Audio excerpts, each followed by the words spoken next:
Je voulais vous parler de Cody Rhodes. Un peu comme la vidéo CM Punk, il est fade, je vous invite à aller la voir.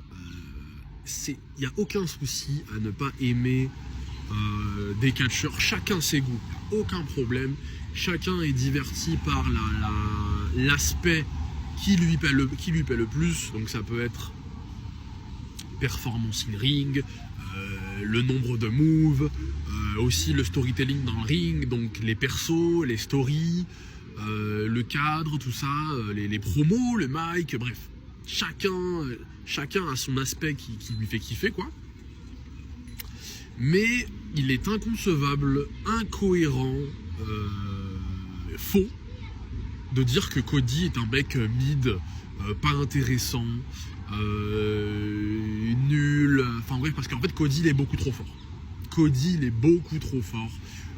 Et quand je vous dis beaucoup trop fort, c'est au niveau de la crédibilité, de ce qui dégage de sa force, et bien évidemment mon travail de promotion de combat au mic, car c'est là, à ce moment-là, que t'affirmes ta puissance, t'affirmes ta crédibilité.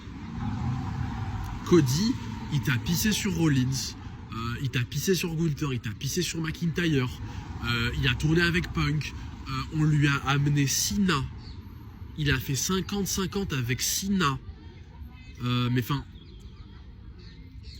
il faut lui amener qui à Cody? Il n'y a que Punk.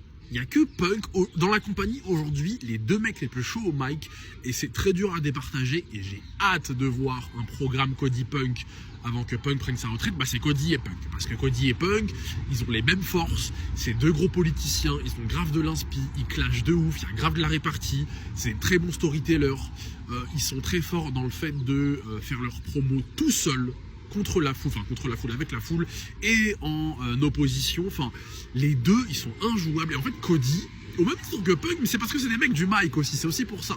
Mais il est inconcevable de dire que Cody est mid ou inintéressant, car en fait, historiquement, quand tu regardes les performeurs qui ont pu du coup main eventer dans cette compagnie ou bien d'autres, mais surtout avec le poste de top guy de Cody, mais très peu ont dégagé un niveau aussi puissant en fait dans le travail de promotion de combat, mais aussi surtout dans le fait d'être over, l'entrée, le charisme, le look, le merch, le ring, les stories, les programmes, enfin tout. En fait, Cody, il est juste injouable. Mais c'est parce qu'en fait, il est comparé, bien évidemment, à Monsieur Roman Reigns, la Bloodline. Et en fait, il y a beaucoup de gens qui crachent gratuitement sur lui, déjà numéro 1, car les gros fanatiques de Roman Reigns, bien évidemment, qui n'ont absolument pas envie, je ne vais pas dire aimer, parce qu'aimer c'est fort, mais comprendre, respecter Cody, tout simplement, car Cody a détrôné leur catcheur préféré. Et quand bien même vous n'êtes pas forcément dans ce genre de camp-là de oh, je suis fan de lui, machin et tout, Cody et Reigns, c'est deux mecs différents, c'est deux persos différents, bref, enfin, ils ont tous les deux été top guys, c'est ce qui du coup les lie. Par contre, il y en a un, il est babyface, l'autre il était heel, l'autre il était en faction, Cody était tout seul. La façon de vendre le produit n'était pas la même. Cody c'était un mec, en tout cas quand il était challenger et fraîchement champion, il catchait tous les jours, il défendait tous les jours, machin chouette. Donc en plus c'était un babyface, workhorse, machin et tout.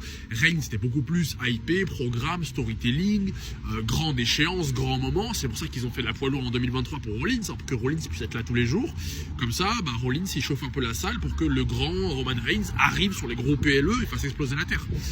Mais c'est deux mecs différents, deux persos différents, des capacités différentes, des rôles, des stories différentes. Et en fait, Bloodline, c'est un programme.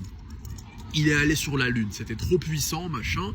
Et quoi qu'il arrive, le mec qui allait passer après Reigns, il allait subir ce traitement. Car la Bloodline de Reigns, il n'y a pas de concu. Ce sera jamais égalé, c'était trop puissant, c'était trop spécial, dans une époque très précise, avec des besoins précis, machin et tout. Donc, en fait, voilà, le truc c'est que c'est deux mecs différents, avec des rôles différents, et c'est pas juste forcément, en fait, de vouloir vous attendre à un résultat similaire alors que les mecs ne sont pas les mêmes gars. Par exemple, pour défendre Cody, Reigns, quand il tournait en promo avec Cena, c'était tout le temps pour se faire pisser dessus par Cena. Cody l'a tenu. Déjà, il y a des trucs qui changent comme ça, mais qui peuvent permettre à ce que, par exemple, tout ce qui est... Cody, depuis qu'il est dans le main event à WWE, tout ce qui est main event, défense de titre, Hunter, Cody, il est injouable. Il est injouable. Il prend tout le monde. Il est toujours aussi fort, voire plus en termes de crédibilité en travail de promotion de combat. Et en fait, c'est pour ces trucs-là que c'est juste Cody mid, Cody inintéressant. En fait, c'est des gens qui ne veulent pas. C'est des gens qui ne veulent pas essayer, ou des gens qui ont commencé bien évidemment à Mania 40, qui n'ont pas suffisamment vu de vrais mecs mid, de vrais mecs nuls, de vrais mecs inintéressants, car Cody ce n'est absolument pas ça. Cody, il est objectivement excellent. Il est trop fort, tout simplement. Donc c'est une petite vidéo juste pour un peu mettre en avant à quel point Cody peut quand même manger des critiques en fait infondées, incohérentes, mais de la part de rageux, tout simplement, fanatiques de Reigns, ou des mecs qui en fait ne comprennent pas que Reigns et Cody c'est deux mecs différents et que forcément les contributions, les histoires, les rôles seront autres. Reigns Bloodline, c'était la vie de groupe qui était GOAT. Cody par contre, sur le plan individuel, en one-on-one, promo story machin, il est injouable, et Reigns c'était pas le cas. Donc voilà.